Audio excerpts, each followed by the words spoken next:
이것 8가지만 버려도 인생이 살맛납니다. 77세 이순자 할머니는 지난 일요일 오전 서랍 하나를 열었습니다.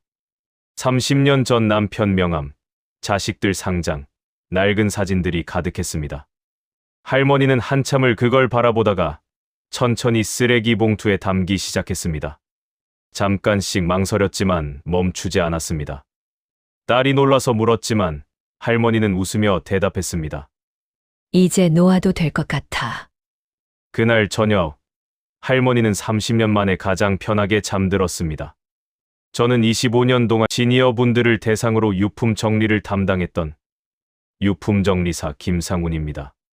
제가 만난 분들 중에 75세 넘어서 뭔가를 과감히 버린 분들은 삶이 완전히 달라지더라고요. 짐을 버리니까 마음이 가벼워지고, 마음이 가벼워지니까 사람들이 찾아오고, 사람들이 찾아오니까 매일이 즐거워집니다. 이 영상을 끝까지 보시면 당신도 집에 쌓인 짐이 반으로 줄고, 아침에 일어나면 가슴이 뻥 뚫립니다. 자식들이 엄마 아빠 요즘 왜 이렇게 편해 보여 하며 자주 찾아옵니다. 이 영상을 끝까지 보시면 당신도 무엇을 버려야 할지 정확히 알게 됩니다. 그리고 혹시 주변에 요즘 살맛 안 난다는 말을 입에 달고 사는 분이 있다면 그분한테 이 영상을 꼭 보내주세요. 첫 번째로 버려야 할 것은 자녀에 대한 과도한 기대입니다. 지난주에 72세 박순덕 할머니 댁을 정리했습니다. 거실 벽면 가득 붙어 있는 게 눈에 들어왔습니다. 아들의 초등학교 상장부터 대학 졸업장까지 20년치가 넘는 상장들이었습니다. 그런데 그 옆에는 큰 글씨로 쓴 종이가 붙어 있었습니다. 왜 나를 버렸냐? 아들이 울면서 말했습니다. 어머니는 평생 저한테 기대만 하셨어요. 공부 잘해야 한다. 좋은 직장 다녀야 한다. 결혼은 이렇게 해야 한다. 제 인생이 아니라 어머니 인생을 사는 것 같았어요. 결국 아들은 5년 전부터 연락을 끊었고 할머니는 그 상처로 우울증을 앓다 돌아가셨습니다. 여러분, 자녀는 여러분의 소유물이 아닙니다. 자녀의 성공이 곧 내 성공이라고 착각하는 순간 모든 게 무너집니다. 제가 40년 동안 본 가정 중에서 가장 불행한 케이스가 바로 이겁니다. 자녀에게 과도한 기대를 걸었던 부모님들. 그분들의 유품을 정리할 때마다 자녀들은 이렇게 말합니다. 아버지만 제 인생을 인정해 주셨어도, 어머니만 제 선택을 존중해 주셨어도, 우리 관계가 이렇게까지 나빠지지 않았을 텐데. 68세 이철수 씨의 경우를 말씀드리겠습니다. 대기업 임원까지 지낸 분이었습니다. 아들도 당연히 대기업에 가야 한다고 생각하셨죠. 그런데 아들은 요리사가 되고 싶어 했습니다. 이 씨는 10년 동안 아들과 싸우셨습니다. 요리사는 무슨, 대학도 안 나온 놈들이나 하는 거야. 결국 아들은 집을 나갔고 연락이 끊겼습니다.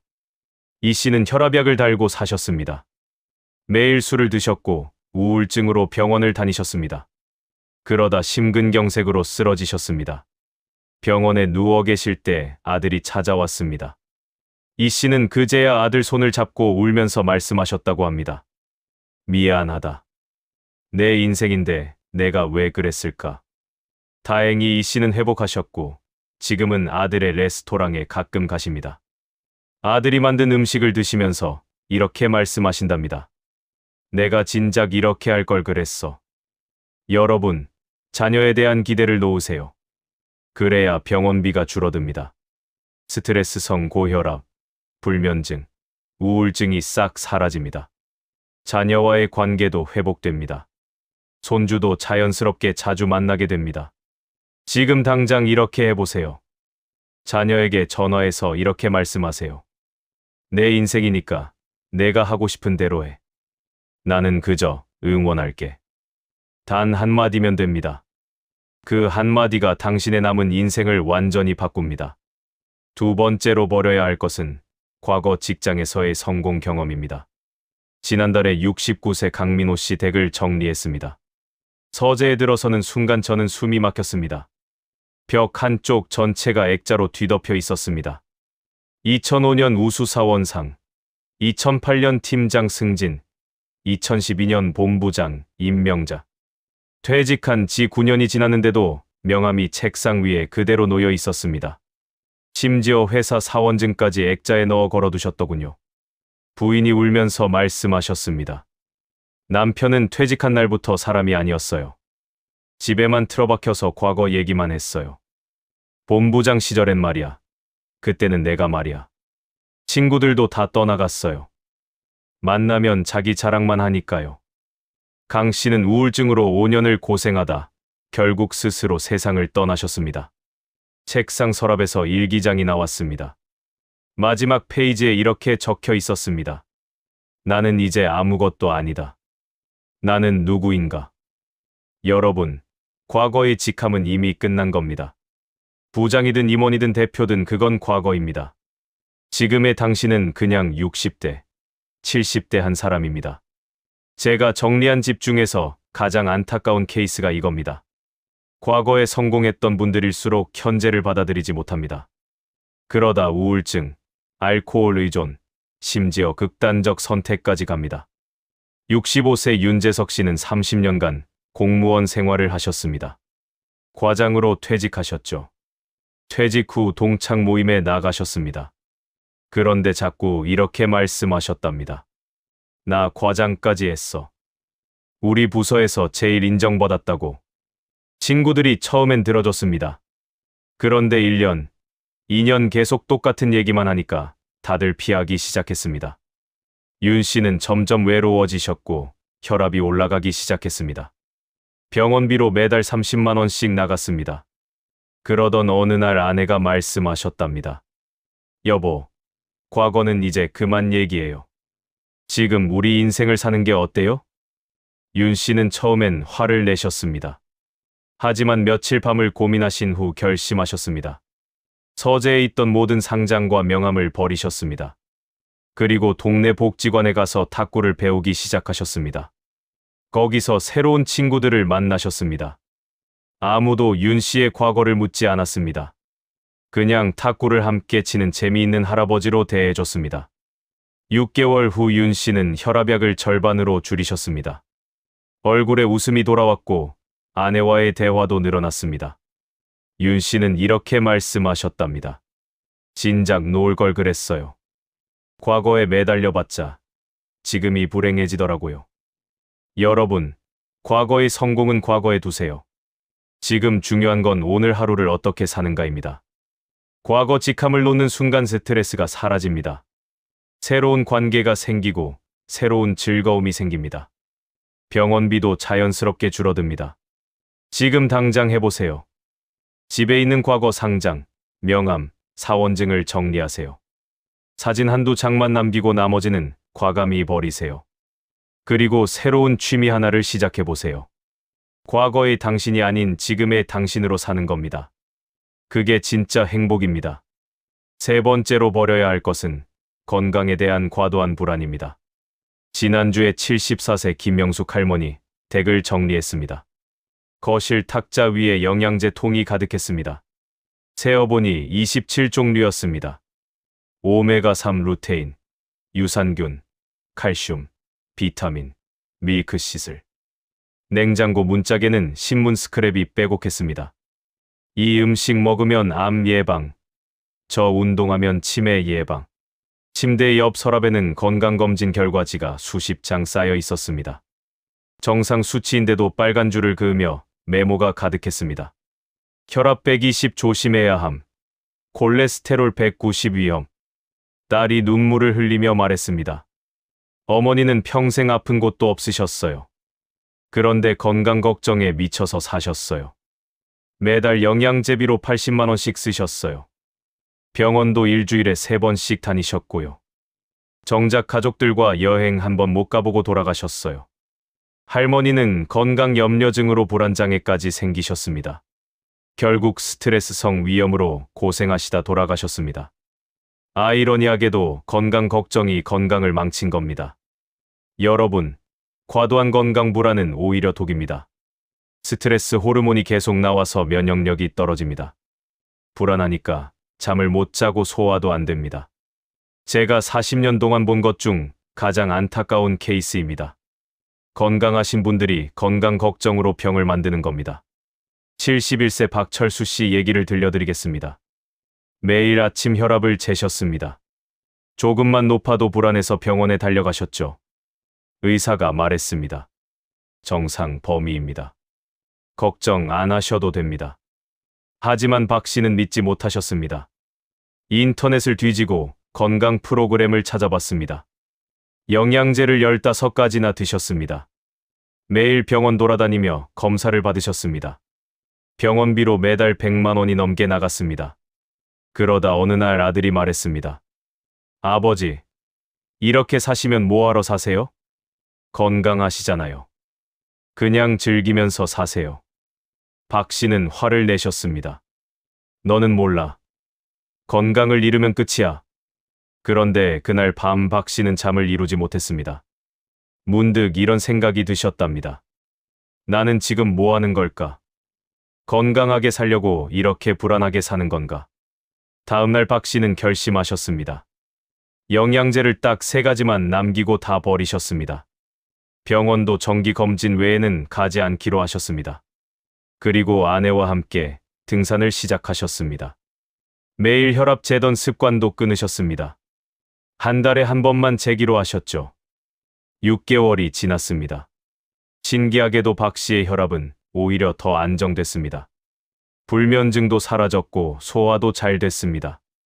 그리고 무엇보다 마음이 편해졌습니다. 박 씨는 이렇게 말씀하셨답니다. 건강 걱정으로 사는 게 아니라 건강하게 사는 걸 배웠어요. 여러분, 적당한 건강 관리는 필요합니다. 하지만 과도한 불안은 오히려 건강을 해칩니다. 정기 검진만 잘 받으세요. 의사가 괜찮다고 하면 믿으세요. 영양제는 꼭 필요한 것 23가지면 충분합니다. 나머지 돈으로 가족과 맛있는 것 드세요. 여행도 가시고 취미 생활도 하세요. 그게 진짜 건강한 삶입니다. 지금 당장 해보세요. 집에 있는 영양제를 꺼내보세요. 정말 필요한 것만 남기고 나머지는 정리하세요. 그리고 오늘 하루는 건강 걱정 없이 마음껏 즐겨보세요. 그게 당신의 면역력을 가장 높이는 방법입니다. 4번째로 버려야 할 것은 남에게 보여주기 위한 체면입니다.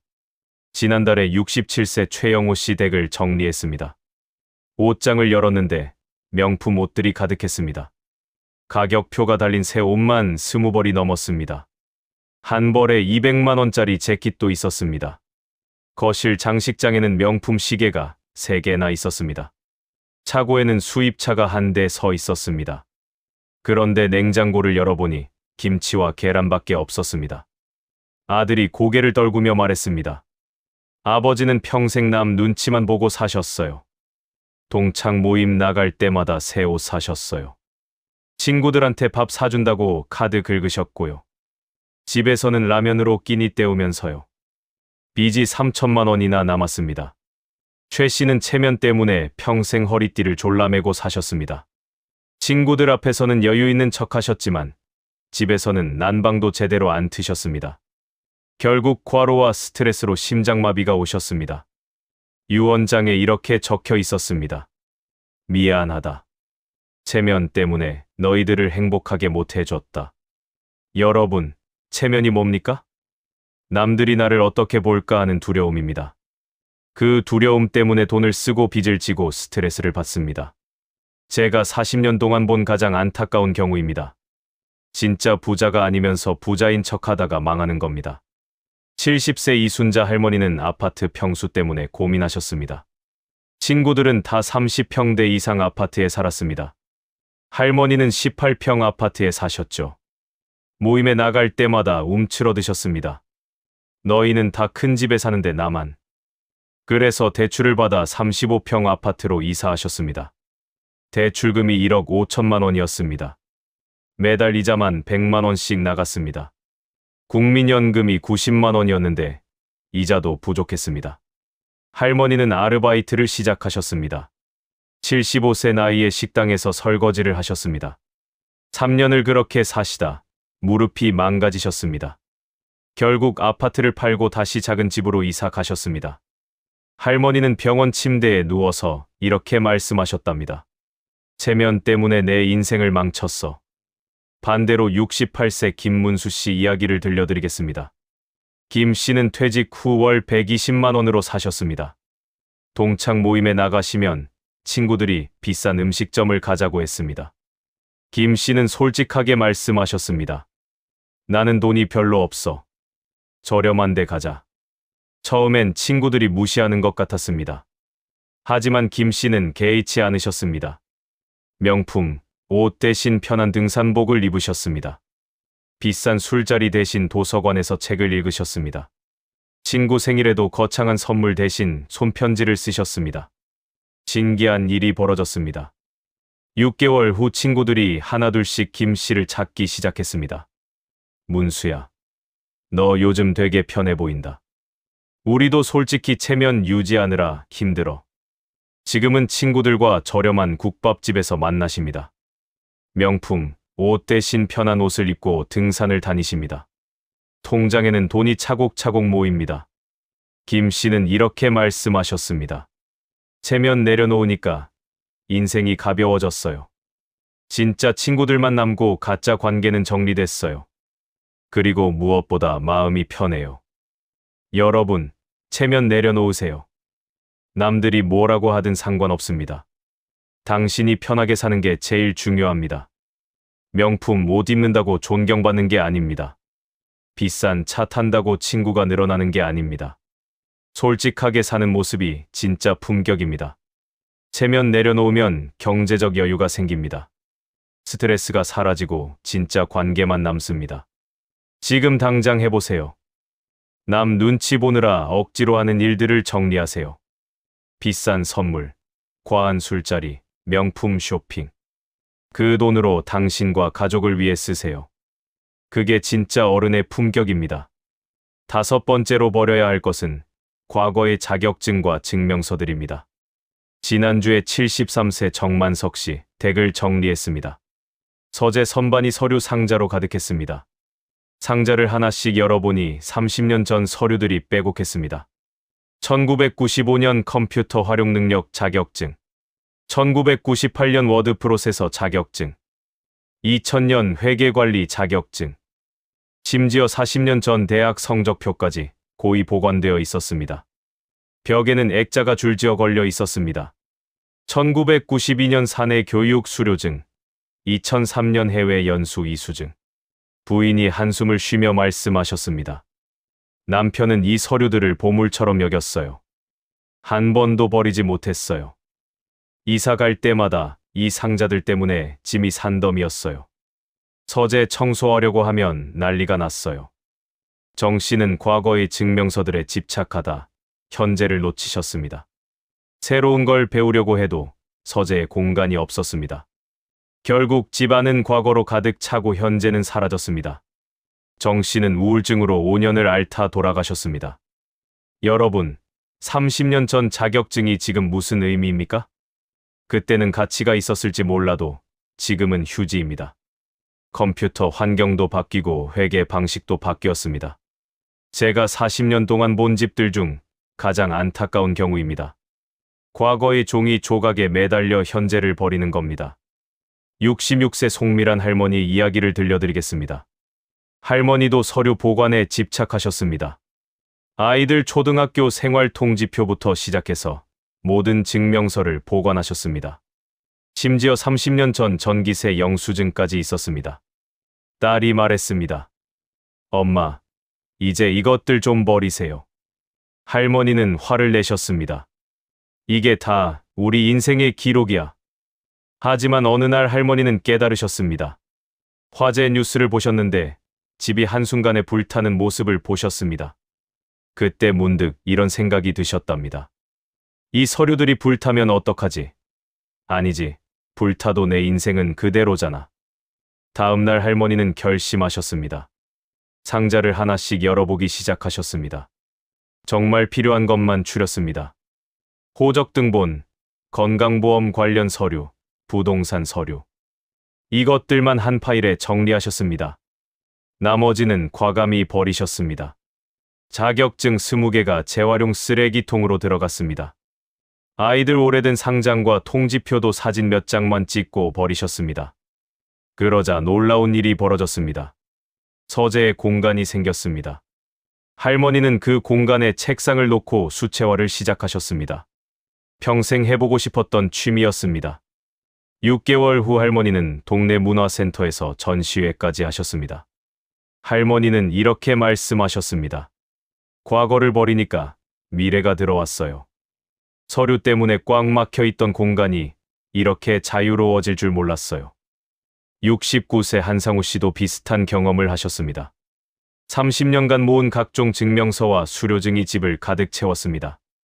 어느 날 아들이 물었습니다. 아버지, 이 서류들 보시기는 해요? 한 씨는 깜짝 놀라셨습니다. 지난 10년간 단 한 번도 꺼내 본 적이 없었습니다. 그냥 있다는 것만으로 안심이 됐을 뿐입니다. 한 씨는 용기를 내셨습니다. 필요한 것만 스캔해서 USB에 저장하셨습니다. 종이는 전부 버리셨습니다. 그러자 집이 넓어졌습니다. 마음도 가벼워졌습니다. 한 씨는 이렇게 말씀하셨습니다. 집착이 얼마나 무거운 짐인지 이제야 알았어요. 여러분, 과거의 증명서는 과거에 두세요. 지금 당장 필요한 건 현재 유효한 서류입니다. 주민등록등본, 건강보험, 연금 관련, 부동산 서류. 이것들만 있으면 됩니다. 30년 전 자격증은 아무 소용없습니다. 아이들 상장도 사진으로 남기고 버리세요. 공간이 생기면 그 자리에 현재를 채우세요. 새로운 취미, 새로운 공부, 새로운 추억. 그게 진짜 가치 있는 삶입니다. 지금 당장 해보세요. 집에 있는 서류 상자를 꺼내보세요. 정말 필요한 것만 한 파일로 정리하세요. 나머지는 과감히 버리세요. 과거를 비우면 현재가 채워집니다. 6번째로 버려야 할 것은 정치적 신념에 대한 고집입니다. 지난달에 71세 오승철 씨 댁을 정리했습니다. 거실 벽에 특정 정당 포스터가 가득 붙어 있었습니다. 책장에는 정치 관련 책만 수십 권이 꽂혀 있었습니다. 휴대폰 통화 기록을 보니 가족보다 정치 동호회 사람들과 더 많이 통화하셨습니다. 아들이 눈시울을 붉히며 말했습니다. 아버지는 저를 5년째 안 만나셨어요. 제가 다른 정당을 지지한다는 이유로요. 명절에도 오지 말라고 하셨어요. 손주들 얼굴도 못 보게 하셨고요. 딸도 3년째 연락이 끊긴 상태였습니다. 시댁에서 다른 정치 성향이라는 이유였습니다. 오 씨는 친구들과도 다 멀어지셨습니다. 정치 얘기만 나오면 목에 핏대를 세우셨습니다. 결국 혼자 방에 틀어박혀 인터넷 뉴스만 보시다 돌아가셨습니다. 책상 서랍에서 편지가 나왔습니다. 아들이 3년 전에 쓴 편지였습니다. 아버지, 저는 아버지를 사랑합니다. 하지만 아버지는 정치를 더 사랑하시는 것 같아요. 오 씨는 그 편지를 한 번도 답장하지 않으셨습니다. 여러분, 정치적 신념이 가족보다 중요합니까? 내 생각과 다르다고 자식을 끊을 수 있습니까? 제가 40년 동안 본 가장 슬픈 경우입니다. 정치 때문에 가족을 잃고 친구를 잃고 혼자 외롭게 돌아가시는 겁니다. 68세 김영철 씨 이야기를 들려드리겠습니다. 김 씨도 정치에 아주 열정적이셨습니다. 선거 때마다 가족들에게 특정 후보를 찍으라고 강요하셨습니다. 아들이 다른 후보를 지지한다고 하자 화를 내셨습니다. 이 배신자야. 내가 너를 그렇게 키웠더니. 그날 아들은 집을 나갔습니다. 김 씨는 며칠간 분노에 떨었습니다. 혈압이 급격히 올라가 응급실에 실려가셨습니다. 병원 침대에 누워 계실 때 의사가 말했습니다. 스트레스 관리를 못하시면 위험합니다. 김 씨는 그제야 정신이 번쩍 들었습니다. 내가 정치 때문에 죽을 뻔했구나. 퇴원 후 김 씨는 아들에게 전화하셨습니다. 처음엔 말이 나오지 않았습니다. 한참 후에 겨우 말씀하셨습니다. 내가 잘못했다. 내 생각은 내 생각이고 내 생각은 내 생각이지. 아들이 울면서 말했습니다. 아버지, 저도 아버지 생각 존중해요. 다만 저 생각도 존중해 주세요. 그날 이후 김 씨는 변하셨습니다. 가족 모임에서 정치 얘기를 꺼내지 않으셨습니다. 친구들과 만나도 다른 주제로 대화하셨습니다. 정치 뉴스도 하루 30분만 보셨습니다. 6개월 후 김 씨의 혈압은 정상으로 돌아왔습니다. 아들, 딸과의 관계도 회복됐습니다. 손주들도 다시 찾아오기 시작했습니다. 김 씨는 이렇게 말씀하셨습니다. 정치보다 가족이 100배, 1000배 소중해요. 내 신념도 중요하지만 사람이 먼저예요. 70세 박정숙 할머니도 비슷한 깨달음을 얻으셨습니다. 할머니는 40년 지기 친구와 정치 문제로 절교하셨습니다. 선거 때 다른 후보를 지지한다는 이유였습니다. 2년간 서로 연락을 끊고 지냈습니다. 그러던 어느 날 할머니는 병원에서 그 친구를 만났습니다. 친구도 암 진단을 받고 항암 치료를 받고 있었습니다. 할머니는 그 순간 깨달았습니다. 우리가 정치 때문에 인연을 버렸구나. 이렇게 아픈데 옆에 없었구나. 할머니는 친구 손을 잡았습니다. 두 사람은 울면서 화해했습니다. 지금은 함께 치료받으며 서로를 돌봐주고 있습니다. 할머니는 이렇게 말씀하셨습니다. 생각이 다를 수 있어요. 그게 뭐가 중요해요? 사람이 중요하지. 여러분, 정치는 세상을 바꾸는 게 아닙니다. 내가 세상을 바꿀 수도 없습니다. 하지만 내 태도는 바꿀 수 있습니다. 다른 생각을 가진 사람을 존중하는 거요. 내 가족, 내 친구를 정치보다 먼저 생각하는 거요. 정치 얘기로 목소리 높이지 마세요. 혈압만 오르고 관계만 망가집니다. 가족이 다른 의견을 말해도 인정하세요. 그게 진짜 민주주의입니다. 지금 당장 해보세요. 정치 때문에 멀어진 가족이나 친구가 있다면 먼저 연락하세요. 내 생각도 있고 내 생각도 있지. 그래도 우리는 가족이야. 이 한마디면 됩니다. 신념보다 사람이 먼저입니다. 그게 진짜 어른의 지혜입니다. 7번째로 버려야 할 것은 젊은 시절의 패션과 미용 습관입니다. 지난주에 69세 한미숙 할머니 댁을 정리했습니다. 옷장을 열었는데 30년 전 스타일 옷들이 가득했습니다. 어깨에 패드가 들어간 재킷, 통 넓은 바지, 화려한 무늬 원피스. 화장대 서랍에는 20년 전 화장품들이 빼곡했습니다. 진한 아이섀도우, 새빨간 립스틱, 파란색 아이라이너. 거울 옆에는 30년 전 헤어스타일 사진이 붙어 있었습니다. 파마를 아주 세게 한 스타일이었습니다. 딸이 안타까운 표정으로 말했습니다. 어머니는 평생 똑같은 스타일만 고집하셨어요. 미용실 가셔도 30년 전 스타일로 해달라고 하셨어요. 백화점 가도 예전 스타일 옷만 찾으셨고요. 주변에서 나이에 안 어울린다고 해도 안 들으셨어요. 할머니는 젊었을 때 예뻤던 기억에 갇혀 계셨습니다. 그 시절이 인생에서 가장 행복했기 때문입니다.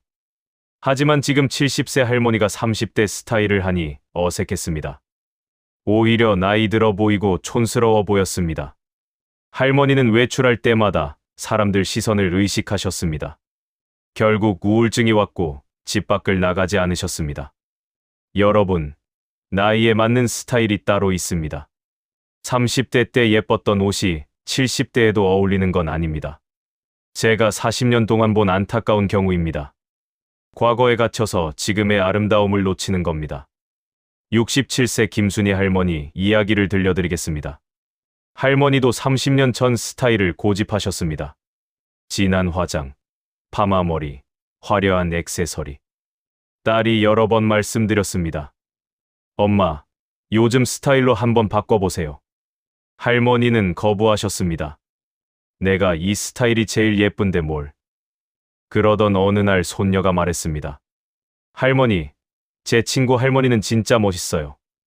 짧은 머리에 간단한 화장만 하시는데 되게 세련돼 보여요. 할머니는 그 말에 마음이 흔들렸습니다.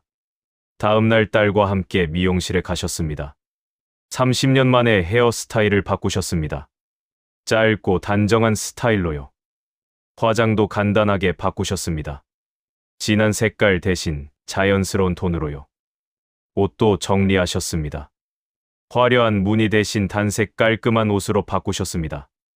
거울을 보는 순간 할머니는 놀라셨습니다. 훨씬 젊어 보이고 세련돼 보였습니다. 이웃 할머니들이 물어보셨습니다.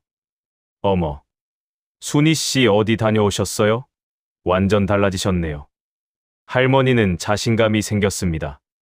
외출도 자주 하시게 됐고, 친구들도 많이 만나셨습니다.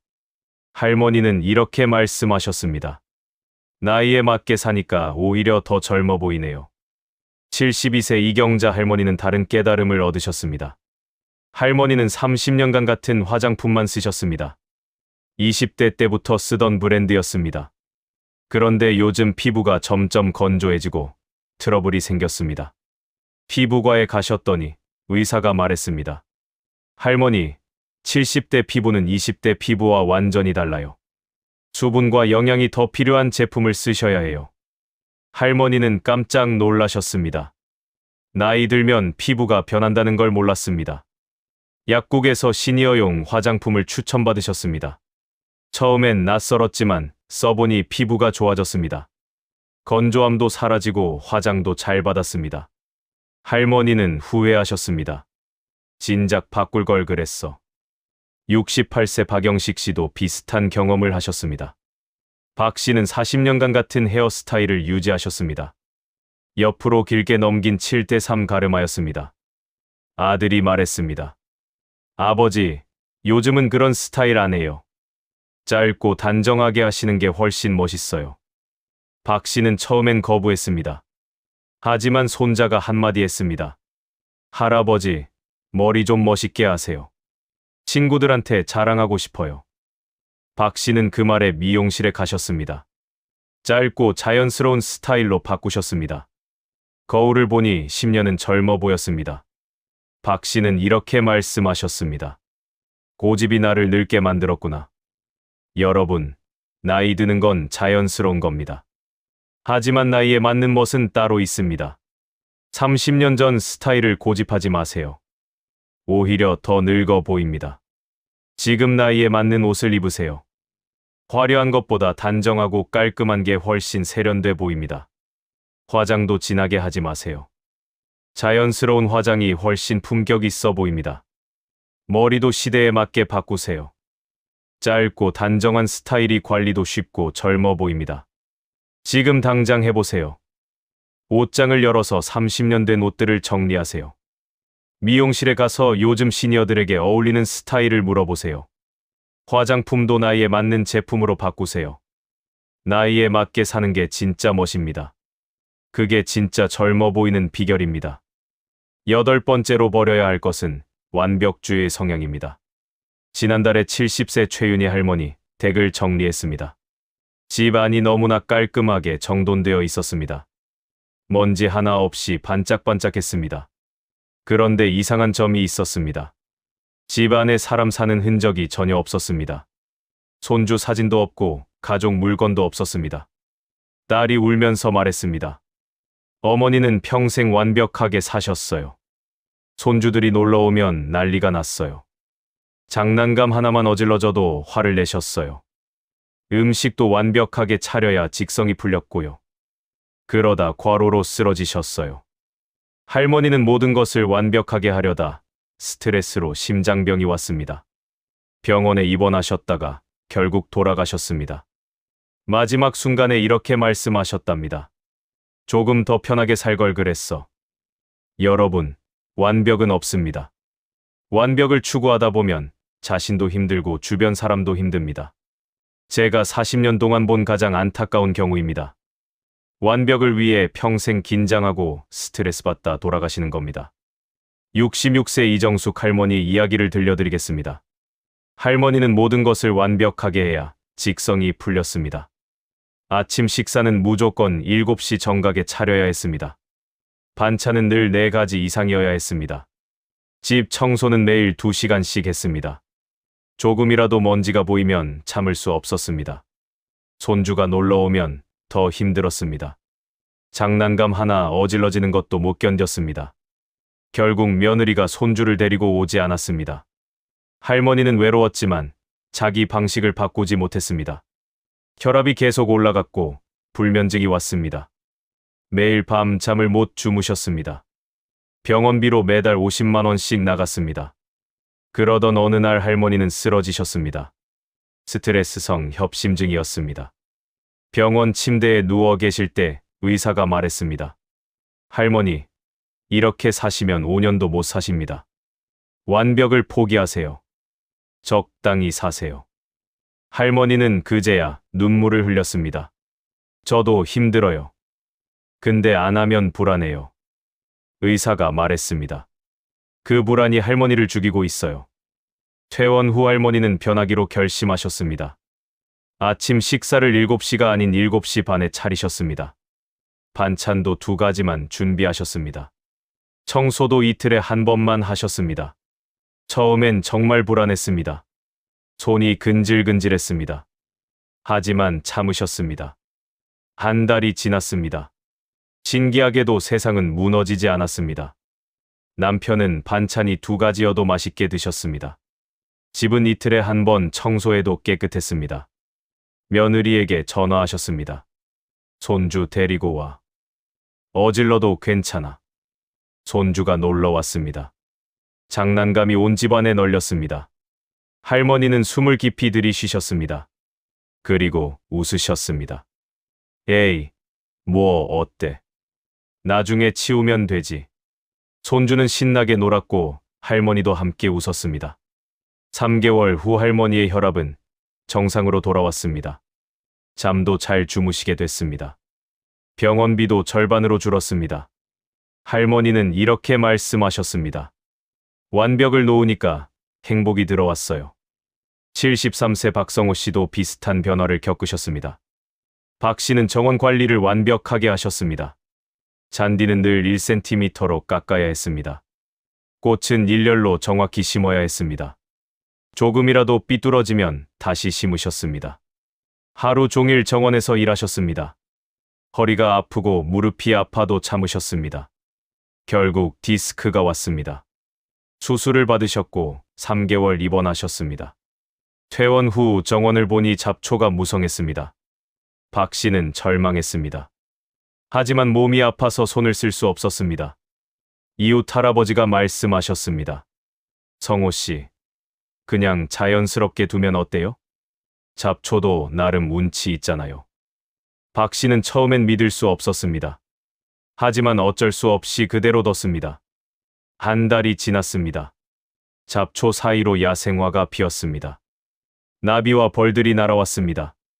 이웃들이 말했습니다. 성호 씨네 정원 참 자연스럽고 예쁘네요. 박 씨는 깨달았습니다.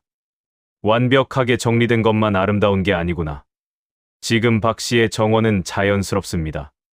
박 씨는 의자에 앉아 정원을 바라보며 여유를 즐기십니다. 박 씨는 이렇게 말씀하셨습니다. 완벽을 놓으니 진짜 아름다움이 보이네요. 여러분, 완벽은 환상입니다. 세상에 완벽한 것은 없습니다. 적당히 하세요. 70점이면 됩니다. 100점을 위해 30점의 노력을 더 쏟는 건 비효율적입니다. 그 시간에 휴식하세요. 가족과 함께 웃으세요. 완벽을 추구하다 건강을 잃으면 아무 의미 없습니다. 지금 당장 해보세요. 오늘 하루만이라도 완벽을 포기해보세요. 반찬 1가지 줄여보세요. 청소 하루 건너뛰어보세요. 조금 어질러진 집에서도 웃어보세요. 세상은 무너지지 않습니다. 오히려 당신이 편해집니다. 그게 진짜 여유로운 삶입니다.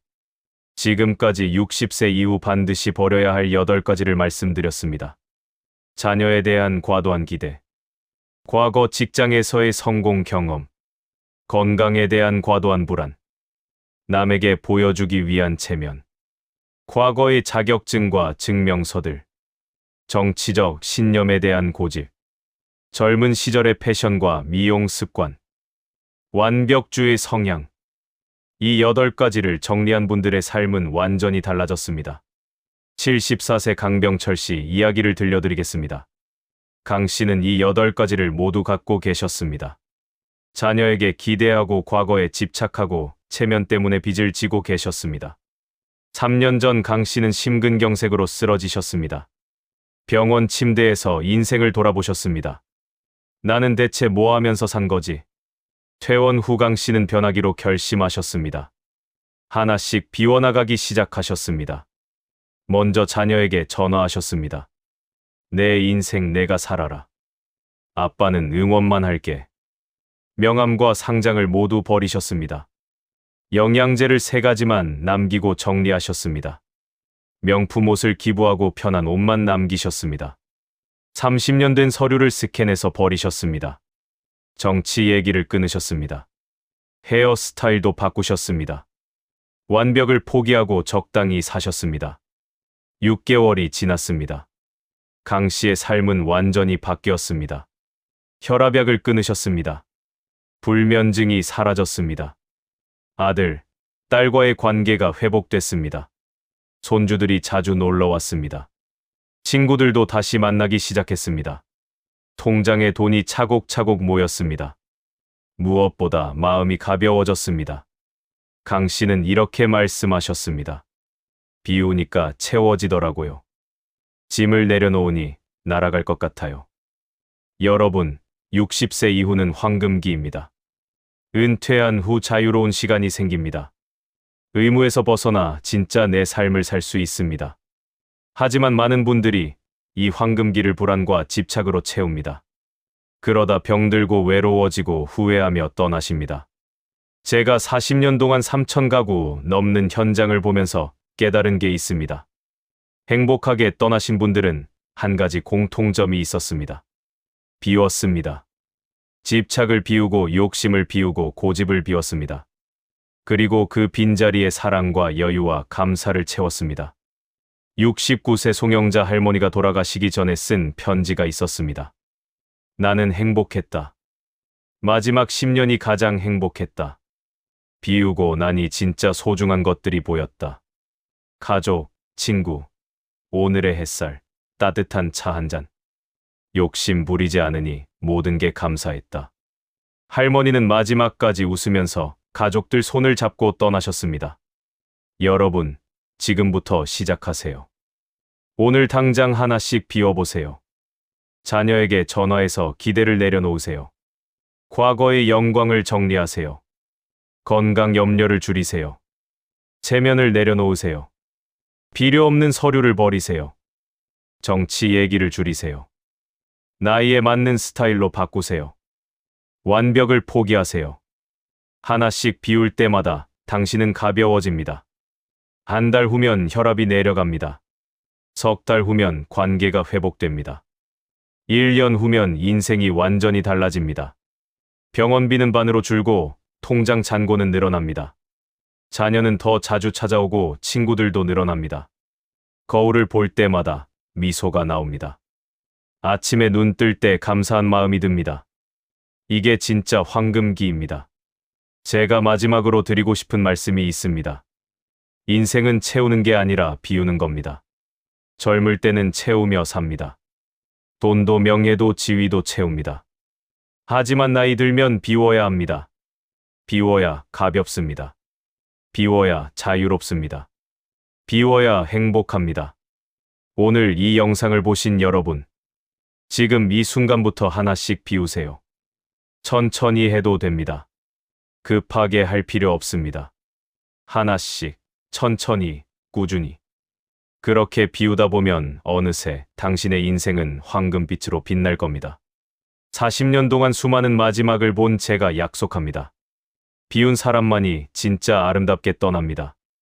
비운 사람만이 사랑받으며 떠납니다. 비운 사람만이 후회 없이 떠납니다. 여러분의 남은 인생이 황금빛으로 빛나길 진심으로 바랍니다. 이 영상이 도움이 되셨다면 구독과 좋아요 부탁드립니다. 여러분 가족 중에 이런 집착으로 힘들어 하시는 분이 있다면 이 영상을 공유해 주세요. 감사합니다.